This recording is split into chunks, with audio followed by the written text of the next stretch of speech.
Nah, fungsi guru mulailah beralih, nggak lagi sebagai sumber informasi, nggak lagi mentransfer ilmu sebanyak-banyaknya, tetapi bagaimana cara mendidik mereka. Udah berhenti kita belajar, udah tinggal dikubur aja. Iya, Nah, itu kalau udah ada guru yang berhenti belajar. Ibaratnya jangan kita ajarkan seekor ikan untuk manjat pohon. Betul, setuju, nggak akan bisa. Nggak akan bisa. Nggak akan bisa. Halo Jawara Posi, kembali lagi di podcast Open Mind, ngobrolnya ringan, ilmunya berat. Oke, hari ini Bang Yoga mau bahas soal satu hal yang mungkin terdengar asing nih di mata adik-adik Jawara Posi mengenai guru berprestasi. Oke, mungkin selama ini pernah dengar soal istilah murid-murid berprestasi, juara kelas, juara olimpiade. Tapi gimana itu kalau guru-gurunya yang berprestasi? Nah, nggak percaya kan ada guru yang berprestasi? Jadi di depan abang ini ada seorang tamu spesial, yaitu Pak Fajar, seorang guru berprestasi sampai ke tingkat nasional. Benar Pak? Halo Pak Fajar. Halo juga. Oke, ini sebenarnya tunggu dulu. Saya manggilnya Bapak atau Abang nih? Abang aja. Oh, Abang aja, Bang Nanti Fajar ya. tua kali kalau dipanggil Bapak. Oke. Nah, Bang Fajar ini selain dia seorang guru berprestasi nasional, sekarang masih aktif ya Bang ya, mengajar di mana Bang kalau boleh tahu? SMK 7 Medan. SMK Negeri 7 Medan. Oke. Nah, penasaran kan seperti apa sih guru berprestasi nasional itu? Oke, ayo kita ulas sama Bang Fajar. Oke. Bang Fajar, apa kabarnya Bang Fajar? Alhamdulillah sehat. Alhamdulillah. Iya. Sibuk apa ini Bang belakangan ini? Belakangan ini masih mengajar. Kemudian itu masih aktif di organisasi juga. Ada kebetulan kemarin tuh ada buat pelatihan buat guru. Oke. Iya, tentang Canva gitu. Oke. Berarti selain mengajari anak-anak juga mengajari guru lain ya Bang? Benar sekali. Masya Allah, luar biasa. Oke, Bang, boleh diceritain nggak sih sebenarnya menjadi guru dalam perspektif Abang itu apa sih sebenarnya? Menurut saya yang namanya guru itu merupakan orang yang harus dari panggilan jiwa. Benar. Karena kenapa? Kalau nggak dari panggilan jiwa menjadi seorang guru, itu nanti dia akan menjadi banyak tuntutannya. Kalau umpamanya nggak sesuai dengan gajinya, mungkin ngajarnya malas gitu. Nah, jadi guru itu harus panggilan jiwa. Kemudian guru itu harus mampu mengenali siswanya. Karena kebutuhan siswa untuk belajar itu kan beda-beda. Ada siswa kita yang jago dalam belajarnya dalam visual, melihat gambar-gambar dia suka. Kemudian ada yang hanya mau mendengarkan saja, ada yang harus audio visual. Dan juga tuh yang pingin belajarnya itu kalau bisa dari lingkungan sekitar gitu. Nah, kurang lebih seperti itu dia, Bang. Berarti kalau bisa dibilang guru itu harus kenal sama ciri khas murid-muridnya masing-masing. Betul sekali. Karena kita nggak bisa samain ya. Semua murid itu sama. Benar. Kebanyakan guru itu mereka mengajarnya sama semua nih. Ada guru yang mengajar dengan ceramah terus kan gitu. Sementara siswanya tuh pingin banyak prakteknya dibandingkan banyak mendengarnya gitu. Benar. Nah, itu juga harus dikuasai guru tadi bagaimana sih siswanya. Oke. Gitu. Nah, bicara soal praktek nih Bang ya. SMK itu kan memang dia praktek langsung ya, beda dengan benar SMA. Sekali, benar. Oke. Kalau boleh tahu Bang, di SMK 7 itu jurusannya apa aja Bang? Di SMK 7 kami kompetensi kalian itu bisnis daring dan pemasaran. Bisman, bisnis manajemen dan pariwisata. Jadi bisnis manajemen itu ada 3, akuntansi, perkantoran dan pemasaran, dan pariwisatanya itu ada 2, perhotelan dan pariwisata. Oke. Itu kalau saya ngajar di bisnis daring dan pemasaran. Daring dan pemasaran. Benar sekali. Oke, kalau boleh tahu tuh Bang ya, di daring dan pemasaran itu apa saja sih yang dipelajari? Nah, ini cukup menarik nih Bang. Yang dipelajari sangat luas, dan itu yang dipelajari itu yang kekinian. Gitu. Kekinian gitu. Kenapa? Di BDP, kami menyebutnya BDP, itu anak-anak akan diajari bagaimana menjadi seorang pemasar. Ya, baik di pemasaran secara tradisional kita katakan, kemudian dengan pemasaran digital gitu. Jadi anak-anak kita bekali dengan pengetahuan seperti mengelola media sosial, membuat website yang sederhana, kemudian mengetahui bagaimana berjualan di marketplace. Nah, jadi sosial media digital itu sangat penting bagi anak-anak zaman sekarang, karena kita lihat nih hampir semua siswa tuh punya sosial media. Iya, benar Bang. Nah, ini merupakan peluang besar bagi siswa kita untuk memanfaatkan media sosial mereka menjadi lapak mereka untuk berjualan. Oke. Nah, itulah yang kurang lebih dipelajari di BDP tadi. Berarti secara nggak langsung bisa juga ya kita membentuk wirausaha muda. Nah, pas sekali. Nah, kalau saya pribadi, ini sebelum pandemi ceritanya ya. Ketika saya ngajar, saya sampaikan nih sama anak-anak, kalian nggak akan lulus pelajaran saya kalau belum omset penjualan kalian minimal 250.000 per bulan. Oke. Nah, dan luar biasanya itu ada siswa yang tembus 1 juta per bulan. Nah, untuk siswa kan itu sudah cukup besar gitu. Iya, benar. Nah, itu bisa mereka menerima challenge yang saya sampaikan ke mereka. Benar. Berarti hal-hal seperti itu ada juga yang dipelajari di sekolah. Ada. Oke. Karena kan sekarang kita lihat ya online shop itu bertebaran di mana-mana. Betul sekali. Dan sayangnya karena nggak mempelajari itu, kita jadi konsumen aja. Konsumen saja. Kita jadi kayak membeli gitu. Iya. Padahal sebenarnya kalau dipelajari kita bisa yang menjual ya, Bang. Betul sekali. Nah, itulah yang memang kita tanamkan ke siswa-siswa di BDP SMK 7 Medan. Oke. Kalau boleh tahu nih Bang ya, dari hasil pembelajaran itu, ada nggak sih murid-murid yang memang udah berhasil menjadi wirausaha muda? Ada beberapa orang yang sudah berhasil gitu. Salah satunya itu yang siswa kami yang peringkat 10 nasional untuk lomba LKS. Nasional Bang. Benar, ya? Wow, nasional. Nah, dia ini udah punya usaha untuk desain baju. Desain dan jual baju lah itu. Benar. Dan bahkan desainnya itu dan penjualan itu sampai ke luar Sumatera. Wow. Iya, itu sudah ada lah yang hal lain seperti itu. Berarti pelajaran ini bukan hanya menambah sisi pengetahuannya aja ya Bang ya, tapi dia bisa dipraktekkan langsung gitu. Betul. Bisa jadi menjadi mata pencaharian dia juga. Ya. Jadi anak-anak itu belajar tanpa disadari mereka udah jadi pengusaha gitu.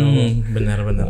Dari SMA udah diajari jadi pengusaha gitu Bang ya? Iya, di SMK itu. Di SMK tadi ya. Oke. Nah, kemudian nih Bang ya. Sebenarnya apa yang membuat abang ini tertarik menjadi guru? Nah, kalau ditanya apa tertarik ini saya bingung jawabnya. Benar. Kenapa? Ketika SD dulu saya lihat tuh guru kok keren ya gitu. Iya, karena ibu itu walaupun kita salah, cara mendidiknya itu memarahi kita itu tepat pada momennya gitu. Dia nggak sembarangan marah. Kemudian dia tidak sembarangan, ibaratnya kalau dulu kan masih bisa guru memukul kita tuh ya. Iya. Memukul tanpa ada alasan gitu. Dan menyayangi kita seperti anaknya sendiri gitu. Jadi saya secara gak langsung terpesona dengan ibu itu. Nah, mungkin dari itu wali kelas saya kelas 5 dulu. Mungkin dari dialah pengalaman dia tadi mungkin saya bisa bilang nih, guru ini asik nih gitu. Nah, itulah mungkin dari momen itu. Kemudian ditanya mau jadi apa? Jadi guru seterusnya. Ketika ditanya mau jadi apa? Jadi guru gitu. Nah, itulah dia. Jadi mungkin gini Bang ya, ada memang beberapa guru yang dia cara ngajarnya bagus. Jadi murid-murid itu, aku pengen jadi kayak bapak ini, aku pengen jadi kayak ibu ini ke depannya gitu. Nah, itulah yang saya alami mungkin waktu SD dulu. Makanya guru itu harus bisa jadi contoh yang baik ya Bang. Iya, itulah yang utama. Nah, abang ini kan guru di SMK. Benar. Notabene kan SMK ini siswanya remaja ya. Iya. Nah, ada nggak sih tantangan khusus gitu mengajari siswa-siswa yang dia itu kalau dibilang anak-anak nggak mau, dibilang orang dewasa juga belum? Iya, memang butuh luar biasa lah kita berbagai cara kita buat ya. Karena apa? Anak zaman sekarang tuh beda dengan zaman saya dulu waktu belajar nih. Iya. Zaman sekarang itu sumber informasi sudah bebas. Benar. Ya, jadi dunia sudah di tangan mereka sebenarnya dengan ada gadget tadi tuh. Nah, ini mungkin kita butuh cara bagaimana lebih kepada memotivasi mereka untuk belajar gitu. Karena kalau zaman saya dulu mungkin keterbatasan buku, keterbatasan akses informasi. Nah, jadi guru merupakan sumber informasi yang utama. Nah, kalau sekarang kan sudah ada di YouTube, sudah ada Google dan sebagainya. Nah, ini merupakan pintu untuk siswa untuk belajar. Nah, masalahnya anak mau nggak belajar. Nah, di situ tantangannya tadi. Dengan serba digital ini anak mau nggak belajar gitu. Nah, fungsi guru mulailah beralih, nggak lagi sebagai sumber informasi, nggak lagi mentransfer ilmu sebanyak-banyaknya, tetapi bagaimana cara mendidik mereka itu. Jadi supaya mereka tuh memahami, kemudian sadar, kemudian melaksanakan. Nah, itulah dia. Jadi tantangannya lebih kepada bagaimana si anak-anak ini mau belajar. Itu ditambah motivasi, ditambah lagi zaman sekarang kan lagi di eranya pandemi. Benar. Nah itu ya ada kejenuhan lah kalau anak belajar secara daring terus menerus. Iya benar. Nah bayangin saja kalau kita saja satu hari itu ada 8 guru yang ngajar ke kita dari pagi sampai siang. Nah itu kan luar biasa jenuhnya. Nah itu jadi mungkin lebih kepada bagaimana memotivasi mereka lah dan memberikan contoh yang baik kepada mereka sehingga dengan mereka contoh-contoh tadi mereka menyadari oh inilah pentingnya belajar. Lebih kepada sana dia Bang. Berarti tantangan terbesar itu ada di bukan lagi guru itu sebagai sumber informasi ya Bang ya? Betul. Tapi dia sebagai pendidik ya? Iya betul. Karena informasi pun bisa kita dapatin dari internet gitu. Betul, itulah di dunia sudah di tangan mereka. Bahkan kalaupun misalnya guru hanya memberi informasi, ya di masa depan guru nggak dibutuhkan lagi kalau memang fungsinya cuma hanya memberi informasi kan Bang? Betul, jadi kalau umpamanya hanya sebagai transfer knowledge, guru sudah kalah dibandingkan Google. Itu dia. Tapi di zaman sekarang juga guru nggak mungkin bisa digantikan dengan teknologi ataupun digitalisasi itu kan. Tetapi guru yang nggak bisa menguasai teknologi pasti tergantikan. Nah itu dia. Berarti guru itu harus mengikuti perkembangan zaman. Harus mengikuti perkembangan zaman. Kalau nggak mereka akan terbelakang tuh. Iya benar. Malah nanti takutnya muridnya lebih pintar daripada gurunya. Bisa jadi. Nah mungkin di situ nanti timbullah mungkin rasa sepele dari murid kepada guru. Iya. Ketidaksopanan yang kita lihat sekarang kan Bang seperti itu kan faktanya. Ataupun ada memang murid-murid yang mereka itu membuat konten misalnya kan sebagai remaja kita tahu lah konten-konten itu kan bertebaran di mana-mana. Apalagi ada tokoh-tokoh misalnya buat vlog tertentu kan mereka anggap itu menyenangkan. Nanti kan mereka mau buat itu juga gitu dan mereka kan nggak mandang itu benar atau salah, yang penting disukai banyak orang atau tidak. Nah, saya manfaatkan peluang tadi itu sebagai media pembelajaran. Anak-anak tuh ada yang rajin buat postingan TikTok gitu kan. Ya udah jadikan aja tugasnya dari TikTok. Ngapain kita juga harus membatasi mereka kan? Iya benar. Nah, selama itu kontennya positif, why not gitu. Iya nah, benar. Kemudian ketika mereka rajin bermedia sosial, manfaatkan media sosialnya. Nah, itu pernah saya kan berteman dengan siswa juga nih. Iya. Jadi ketika saya kasih tugas, ayo buat tugas nih postingan kalian tentang berjualan gitu ya. Nah ada salah satu orang komentar, nah ini berapa satu, kirimlah ke rumah tante gitu. Dan sayangnya di balas anaknya apa? Maaf tante ini tugas dari guru. Aduh, padahal udah ada yang mau ya. Iya, dari selera postingan itu sudah ada yang komentar tuh ingin diantar tuh produk ke rumahnya gitu. Wow. Nah, tapi karena ketidakpedean, nah itu dari salah satu tantangan tadi bagaimana bisa memotivasi mereka. Makanya ketika saya mengajar, saya pastikan perusahaan besar saja masih tetap melakukan promosi gitu. Iya benar. Nah kenapa kita tidak? Jangan malu untuk berjualan. Karena apa? Coba cari ini perusahaan yang nggak ada, yang nggak berjualan. Hampir semua perusahaan itu berjualan saya katakan. Benar. Nah itulah lebih kepada memotivasi mereka. Benar. Itu dia. Oke, karena pun kalau misalnya dari SMA kita sudah siapkan mereka, itu kan juga membantu mengurangi jumlah pengangguran juga, betul Bang, ya? Sekali, betul. Nah itulah memang harus dirubah seperti kami SMK. Nah saya sampaikan ke anak-anak dan guru-guru juga di jurusan saya, kita ini beda dengan SMA. SMK itu 70% praktek, 30% teori. Nah, jangan dibalik 70% 70% teori, 30% praktik. Apa bedanya kita gitu? Jadi soft skill dan hard skill siswa yang sesuai dengan kompetensi kalian kita itu nggak muncul. Nah, itu saya tekankan ke guru-guru di jurusan saya. Mana nih ini SMK? Komen dong di bawah ini. Ini ada guru SMK yang betul-betul memotivasi ya. Nah, boleh nggak diceritakan Bang, pengalaman unik apa gitu yang pernah didapat dari selama mengajar ini? Yang paling unik, yang paling diingat? Kalau uniknya sudah banyak sih gitu. Boleh ceritain. Kalau di yang salah satunya ini adalah kita mungkin selalu guru-guru selalu menganggap sepele anak yang paling bandel tuh. Yang paling bandel, paling rasa, paling ribut kan. Tapi kalau di luar sekolah bisa jadi mereka teman terbaik loh. Gitu. Saya punya ceritanya ada ketika ada teman tabrakan lah kan, tabrakan gitu kan di jalan gitu, kecelakaan lah gitu kan. Nah orang yang kita anggap guru lain yang anggap itu bandal, malah itu yang pertama menolong. Itu yang pertama nolong. Menolong iya. Bahkan nanti ketika di jalan kita lewat, nggak segan mereka tuh nanti tuh ya apa katanya gitu kan. Nah itu jadi hal-hal seperti itu nampaknya sepele gitu. Iya benar. Mereka mungkin nggak dianggap. Tetapi ketika kita bagus sama mereka, mereka luar biasa bagus sama kita. Oke. Nah, itu. Karena mungkin sebenarnya kan ketika mereka nanti tamat atau lulus dari SMK, yang bandel-bandel itu malah yang paling kita ingat. Iya, betul sekali. Ada dua, yang paling pintar dan paling bandel. Yang menengah itu jarang diingat. Benar. Karena kenangan-kenangan bersama murid-murid itu ibaratnya masuk ke memori jangka panjang, Bang. Betul sekali. Oke. Selain itu ada lagi nggak, Bang, pengalaman uniknya? Pengalamannya paling ada beberapa siswa yang WA. Gimana itu? Yang dari FB lah, messenger dari FB. Pak, terima kasih katanya kan. Atas bimbingan Bapak selama ini. Saya sudah tamat S1. Nah, di situ saya terharu gitu kan. Iya, benar. Mungkin sebagian besar siswa menganggap Bapak itu kejam katanya. Padahal itu kan lebih pada disiplin gitu kan anak-anak. Tapi atas hal yang Bapak lakukan, saya sudah terbiasa jadi disiplin katanya. Nah, saya untuk kerja dari jam 11 malam ada messenger gitu kan, paginya saya lihat, wow, ternyata yang kita perbuat yang mungkin sebagian siswa nggak senang gitu, ada juga yang menyenanginya gitu kan. Nah, jadi jangan pernah lah, jadi saya berpikir jangan pernah berbuat untuk baik ke siswa kita, jangan pernah berhenti gitu kan, berbuat baik untuk mereka gitu. Karena kita nggak tahu, mungkin ada satu perbuatan kita yang menyentuh di hatinya gitu, dan itu langsung merubah perilaku dia gitu kan, bisa saja merubah perilakunya. Nah, itu dia. Merubah hidup dia ke depan juga. Ke depan juga gitu. Guru ini mulia banget nih, Bang.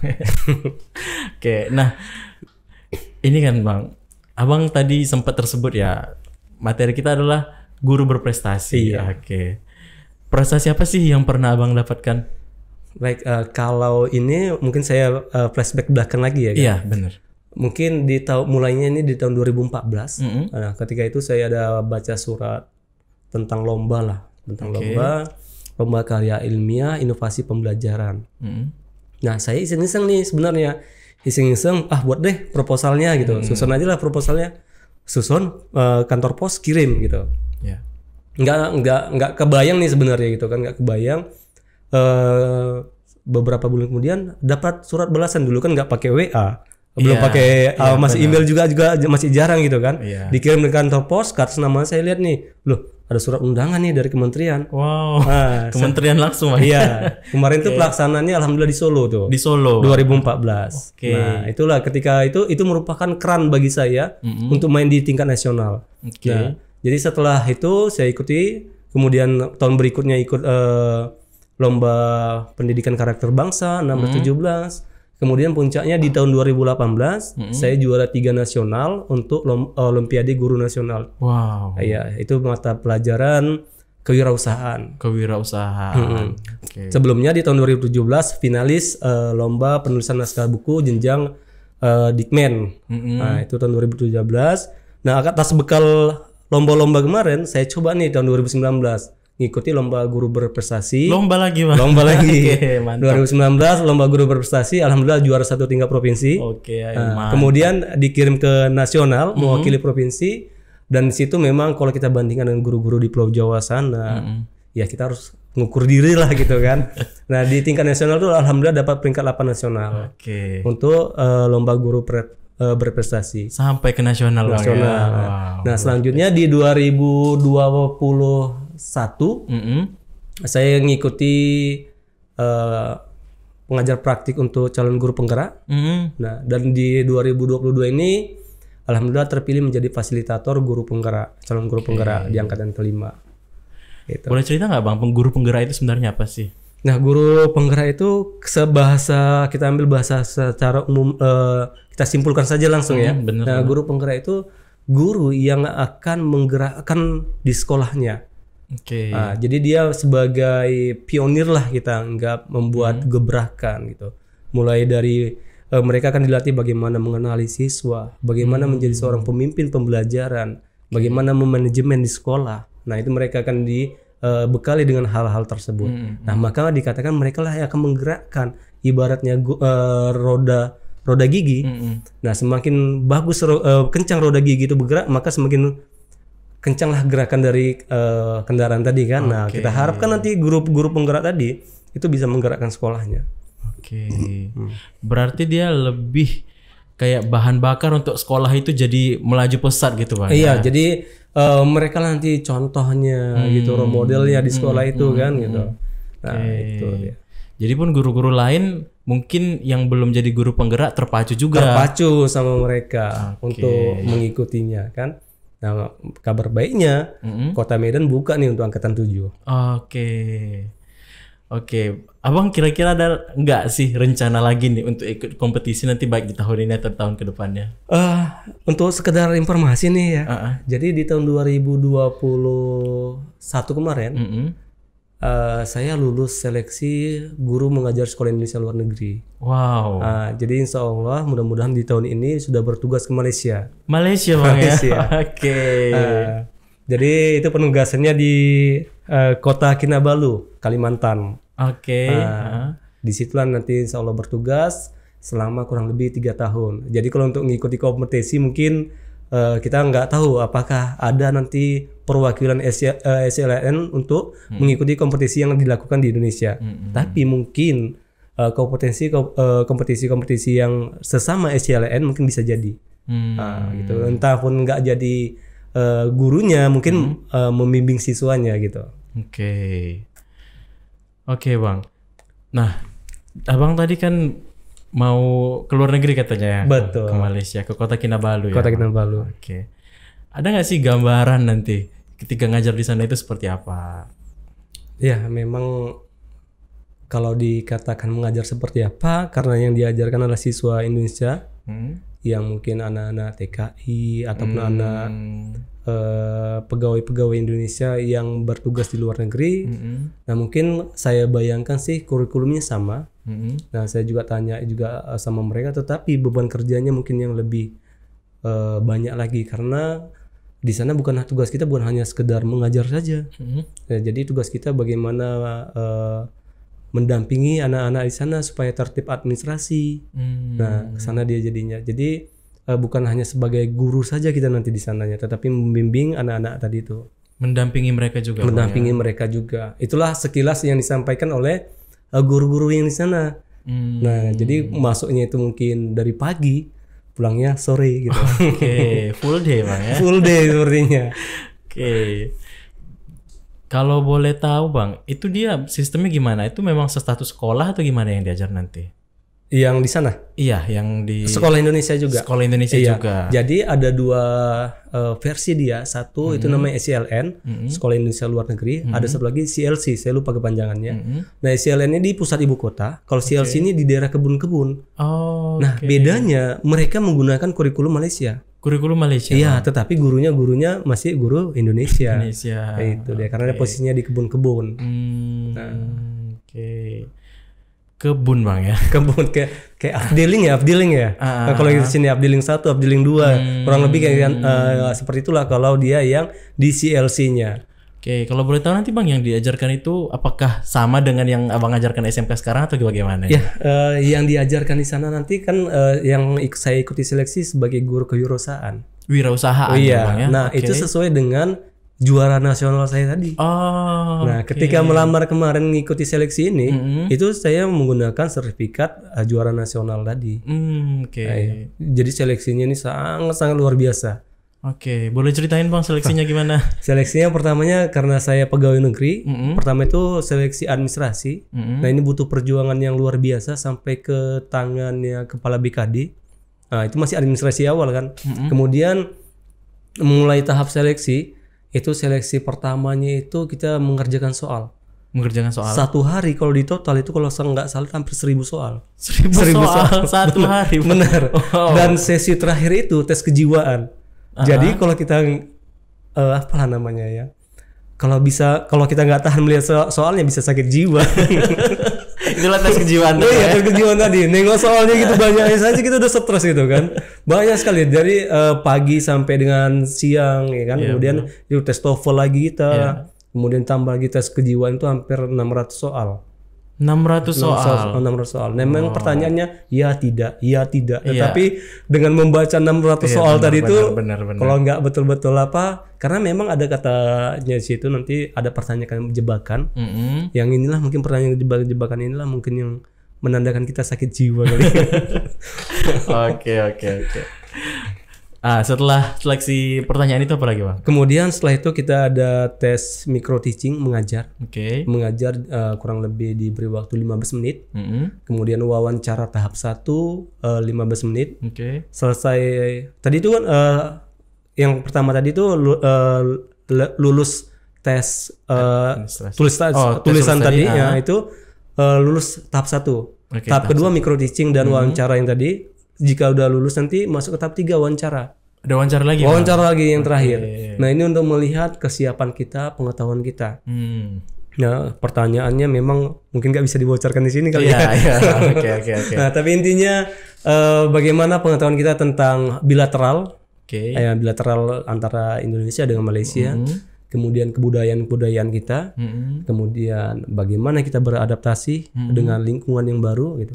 Nah itu harus mampulah kita menjawab semuanya, benar. Kalau seperti saya kan sudah beberapa kali mutasi gitu, jadi mungkin adaptasi itu mungkin sudah biasa lah gitu. Benar. Dari SMP pertama tugas saya kan pindah ke SMK di Tebing Tinggi, kemudian mutasi di tahun 2019 ke Medan. Itu. Jadi sudah ada 2 kali mutasi. 2 kali mutasi. 2 kali ya. Gitu. Dan ini mau dimutasi lagi ke Malaysia. Mutasi nanti salah. Gitu. Oke. Nah, berarti kan Bang, kalau bisa saya simpulkan, sebenarnya kalau seorang guru ini menjadi guru yang luar biasa itu bisa seperti Abang ini ya, bukan hanya ibaratnya ngajar di sekolah pulang, ngajar di sekolah pulang. Betul. Ternyata di luar dari mengajar itu bisa gebrakan-gebrakan lain dibuat ya Bang ya. Banyak kegiatan yang bisa kita untuk meningkatkan kompetensi kita sebagai seorang guru, ataupun kita bisa sharing ke teman-teman rekan guru gitu. Bagaimana kalau kita lihat kalau saya pribadi mungkin orang kebanyakan ketika ditanya malas ilmu itu mahal kan ya. Nah, salah satu yang mungkin mendobrak saya seperti ini ada statement dari teman ketika saya tanya, bagaimana sih buat website gitu kan? Karena kan saya guru pemasaran nih. Oh sorry, ilmu itu mahal. Aduh. Nah ini mungkin cambuk yang luar biasa, tapi saya berterima kasih sama dia. Karena inilah mungkin salah satu titik balik bagi saya untuk mempelajari sesuatu gitu. Nah, saya mulai mempelajari, kemudian ada teman-teman minta sharing gitu kan. Ya oke gitu. Kita sharing saja apa yang kita ketahui gitu. Jadi jangan lagi berpikiran ilmu itu mahal, ilmu itu amal bagi kita. Kayak gitu. Karena kan Bang saya pernah dengar nih ya, kalau kita sharing sama orang lain atau kita ajarkan gitu ilmu sama orang lain, kita malah jadi lebih paham ya Bang ya? Setuju. Nah itulah yang saya pegang. Karena apa? Mana tahu suatu saat saya lupa nih, saya bisa bertanya lagi gitu sama dia. Benar. Kemarin saya sampaikan seperti ini. Coba lagi mana lagi itu. Nah, itu kan bisa mengingatkan kita kembali gitu. Benar Bang. Malah jadi guru aja masih terus belajar Bang ya? Harus terus belajar. Karena kalau sudah berhenti belajar kita dikebumikan. Oke, benar Bang. Udah berhenti kita belajar, udah tinggal dikubur aja. Nah, itu kalau udah ada guru yang berhenti belajar. Nih jawara posi. Mungkin sebagian jawara posi ada yang masih sekolah ya, atau yang kuliah. Nah, kalian saja itu dituntut belajar. Guru-guru saja ini dituntut untuk belajar, apalagi kalian gitu yang masih siswa gitu. Belajar itu bukan hanya di bangku sekolah aja Bang ya. Betul. Di saat kita kerja, dimanapun kita harus tetap belajar Bang ya. Setuju. Bahkan guru yang mungkin murid-murid anggap itu udah sangat pintar, mereka pun juga tetap harus belajar Bang ya. Oke Bang. Nah, kira-kira ada nggak sih tips gitu atau pesan yang bisa diberi kepada jawara-jawara posi, baik itu kepada gurunya atau kepada siswanya, khususnya ini jawara-jawara posi yang SMK gitu. Oke, silakan Bang. Baik, kepada rekan-rekan guru ya, Bang, yang pertama ya, jangan berhenti belajar ya untuk mengupgrade diri, karena di zaman keterbukaan informasi ini kita dituntut harus bisa mengupgrade diri kita. Kita harus bisa mampu mengakomodir pembelajaran yang akan kita berikan kepada siswa. Kita juga harus mampu memahami peserta didik. Nah, maka kita ikuti mungkin diklat-diklat tentang perkembangan peserta didik. Kita harus mampu mempengaruhi peserta didik. Mungkin kita bisa ngikuti diklat hypno teaching gitu kan, sehingga bisa mempengaruhi alam sadar mereka.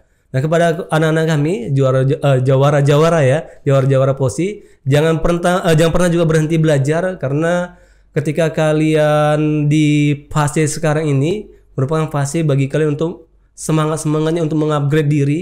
Jadi anak-anak kami sekalian itu silahkan tunjukkan prestasi kalian di awal. Karena apa? Biasanya prestasi yang kalian peroleh itu akan mengikuti kalian baik itu sampai tingkat mahasiswa maupun sampai dengan ke tingkat pekerjaan. Jadi teruslah berprestasi tanpa harus menyakiti. Mungkin demikian. Oke, teruslah berprestasi tanpa harus menyakiti. Oke, Bang. Itu quotes dari apa ya? Oke. Karena ada orang kan pingin juara nih. Iya. Segala cara diambil dia, kan nggak harus gitu. Oke, senggol sana, senggol sini. Senggol sana, senggol sini gitu. Okay.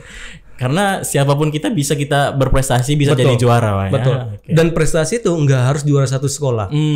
Oke. Prestasilah kamu di bidang kamu. Ada yang di bidang seni silahkan. Benar. Kita nggak paksakan. Kalau yang bidang seni dipaksakan matematika hancur dong. Benar. Dia jago melukis, prestasilah di situ. Jago olahraga, berprestasilah di situ. Nggak harus di mata pelajaran. Yeah. Ibaratnya jangan kita ajarkan seekor ikan untuk manjat pohon. Betul, setuju. Nggak akan bisa. Nggak akan bisa. Karena setiap anak itu unik ya, kita percaya. Setuju. Dia punya kemauan, dia punya minat dan bakat yang unik dari yang lain, dan kita harus fokus dikembangkan di situ, Bang ya. Betul. Dan orang tua pun seharusnya tidak menuntut anaknya bisa semua. Iya. Anaknya harus bisa satu dan itu harus master di situ. Setuju kalau itu. Oke. Nah, untuk jawara-jawara posi di luar sana, mungkin kedepannya bisa jadi lebih aware lagi bahwa seorang guru saja mau terus belajar, seorang guru saja mau berprestasi, apalagi kita yang mungkin kita itu masih mahasiswa, kita yang masih murid. Kenapa kita mau kalah ketinggalan nih daripada guru? Maunya kita bisa lebih gitu, karena umur kita masih lebih muda daripada guru-guru ini. Kita juga punya tenaga yang lebih, karena juga kita belum ada tanggungan ya. Kita masih ditanggung orang tua. Manfaatkanlah itu sebaik-baiknya. Oke. Nah, buat jawara-jawara posi, jangan lupa like, subscribe, dan komen nih siapa yang next kita bakal undang selanjutnya di podcast Open Mind. Dan Bang Yoga dan Bang Fajar pamit undur diri. Assalamualaikum warahmatullahi wabarakatuh. Waalaikumsalam.